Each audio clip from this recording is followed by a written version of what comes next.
জয় শ্রীকৃষ্ণ। রাধে রাধে। সবসময় হাসি মুখে থাকলে জীবন সুন্দর মনে হবে, আর যদি সবসময় দুশ্চিন্তায় থাকো তাহলে বুঝতেই পারবে না কখন এই সুন্দর জীবনটা শেষ হয়ে গেল। তোমার কান্না তোমার ভাগ্য বদলাতে পারবে না, ভাগ্য বদলায় শুধুই কর্ম দ্বারা। তাই দুশ্চিন্তা বাদ দাও, আর কান্নায় শক্তি নষ্ট না করে সেই শক্তিকে কাজে লাগিয়ে সমাধান খোঁজো। গোলাপ চাইলেই মেলে না, গোলাপ পেতে গেলে কাঁটার ভেতর দিয়ে যেতে হয়। জীবনের 4টি নিয়ম: 1. টাকা উপার্জন করো। 2. পরিবারকে সুখে রাখো। 3. নিজের কাজে মন দাও। আর 4.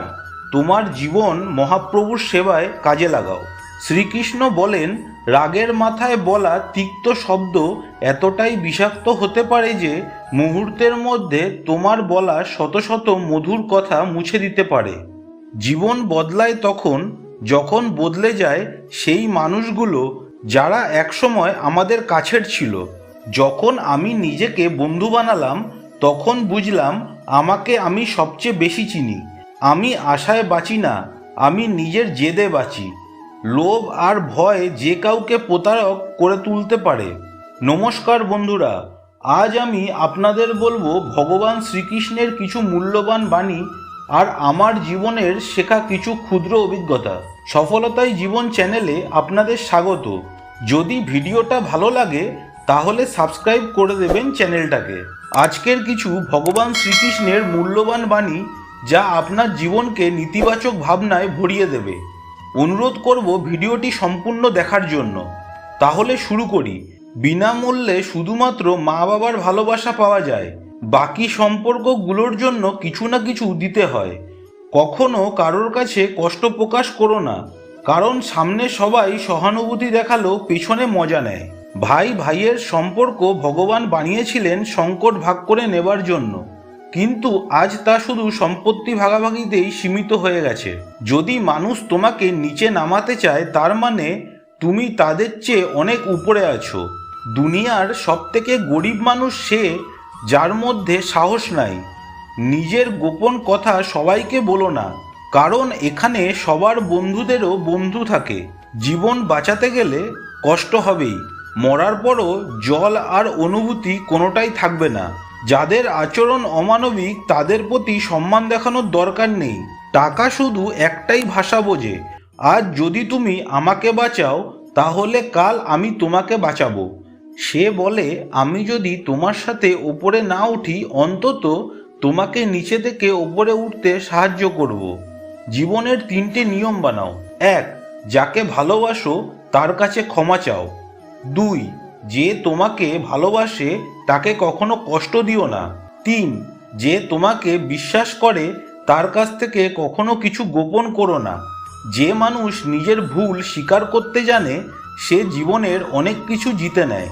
সবচেয়ে ভালো সম্পর্ক সেটাই যেখানে দুঃখিত বা সরি আর ভালোবাসা এই কথাগুলো বলার প্রয়োজন পড়ে না। আমি এ যুগে দেখেছি মানুষ সম্পর্ক রক্ষা করতে খুব তাড়াতাড়ি ক্লান্ত হয়ে যায়। সবাইকে নিজের ভাবা বন্ধ করে দাও, তবেই সবসময় খুশিতে থাকতে পারবে। আমি তোমার মধ্যে শান্তি খুঁজে পাওয়ার চেষ্টা করেছিলাম, সেটাই আমার ভুল ছিল। যে সত্য কথা বলে মানুষ সবচেয়ে বেশি তাকেই ভুল ভাবে। যাদের হৃদয় বলতে একদমই নেই তুমি তাদের থেকে সবসময় দূরে থেকো। তুমি যতই সম্মানীয় হও না কেন, যদি এমন কাউকে বিশ্বাস করে একটুও ভালোবাসো সে তোমার আত্মসম্মান ও বিবেক একেবারে ধ্বংস করে দেবে। এখন বেশিরভাগ মানুষ অদ্ভুত শরীরে পরিণত হয়েছে, পড়ে আছে একটা লাশের মতন, আর সম্পূর্ণ নিঃশ্বাসও নিচ্ছে। অনেক লোক আছে যারা শুধু মুখের কথায় অন্যকে খুশি করে চলেছে, আর আমি অন্তর দিয়ে খুশি করার চেষ্টা করি কিন্তু তাতেও ব্যর্থ।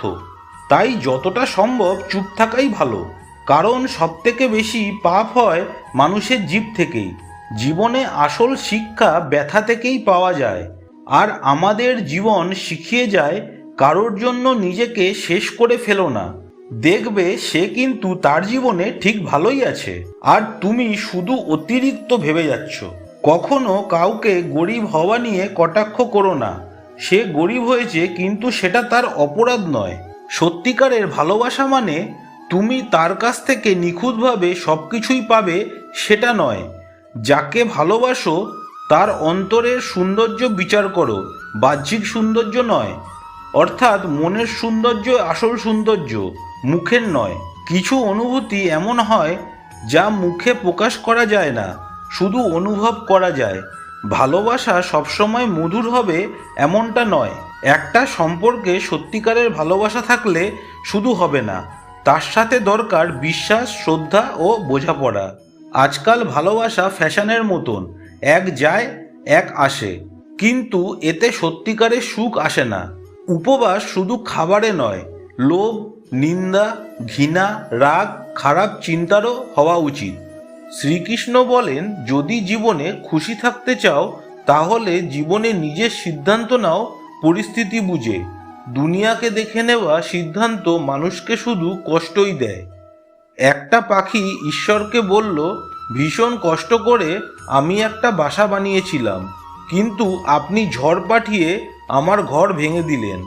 তখন ঈশ্বর বললেন, তোর বাসায় একটা সাপ এসেছিল তোকে খাওয়ার জন্য, তাই আমি ঝড় পাঠালাম, যাতে তুই জেগে উঠিস, উড়ে যাস এবং তোর প্রাণ বাঁচে।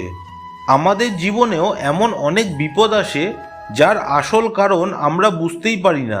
ভগবান আমাদের বিপদ থেকে বাঁচাতে অনেক কৌশল করেন, আমরা তা ধরতে পারি না। যদি তুমি ভাবো ভগবান তোমায় কষ্টে ফেলেছেন, তবে বিশ্বাস রাখো তিনি তোমায় কষ্ট থেকে মুক্তিও দেবেন। শ্রীকৃষ্ণ বলেন, তুমি শুধু সঠিক কর্ম করে যাও যেটা তোমার হাতে আছে। শ্রীকৃষ্ণ আরও বলেন, শুধু বিপদে পড়লে ভগবানের শরণে আসলে তা মূল্যহীন। সুসময় ও দুঃসময় সর্বদা ভগবানের প্রতি নিজেকে সঁপে দিতে হবে, তবেই প্রকৃত ধাম লাভ করা সম্ভব। শ্রীকৃষ্ণ আরও বলেন, সৎ কর্ম করলে মহান ব্যক্তি হওয়া যায়, আর খারাপ কাজ সবসময় মানুষের ধ্বংসের কারণ হয়ে উঠবে। ভগবদ গীতায় শ্রীকৃষ্ণ আরও বলেছেন, যা হওয়ার আছে তা হবেই, আর যা হওয়ার নয় তা কখনোই হবে না। যারা এই নিয়ে নিশ্চিত তারা কোনোদিনও দুশ্চিন্তা করে না। অধিক আনন্দ ও চরম কষ্টের সময় কোনো সিদ্ধান্ত নেওয়া উচিত নয়, কারণ এই দুটি পরিস্থিতি কখনোই সঠিক সিদ্ধান্ত নিতে দেয় না। যে ব্যক্তি নিজেকে যেমন বিশ্বাস করে ঠিক তেমনই নিজেকে গড়ে তোলে। আমাদের মন যখন দুর্বল থাকে তখন পরিস্থিতি সমস্যায় পরিণত হয়, এবং আমাদের মন যখন কঠোর হয় তখন পরিস্থিতি সংঘর্ষে পরিণত হয়। লাগাতার চেষ্টা করে অশান্ত মনকেও নিয়ন্ত্রণে রাখা যেতে পারে। পরিবর্তন সংসারের নিয়ম। সময় অনুসারে সংসারের সমস্ত বস্তু পরিবর্তনের নিয়ম পালন করে। অভিমান হওয়া উচিত নয় যে আমার কারোর প্রয়োজন নেই, আর এমন ভ্রমে থাকাও উচিত নয় যে সকলের আমার প্রয়োজন পড়বে। বন্ধুরা, যদি এই ভিডিওটা ভালো লাগলো তাহলে একটা লাইক দিয়ে চ্যানেলটাকে সাবস্ক্রাইব করে দিয়ে যাবেন। জয় শ্রীকৃষ্ণ, রাধে রাধে।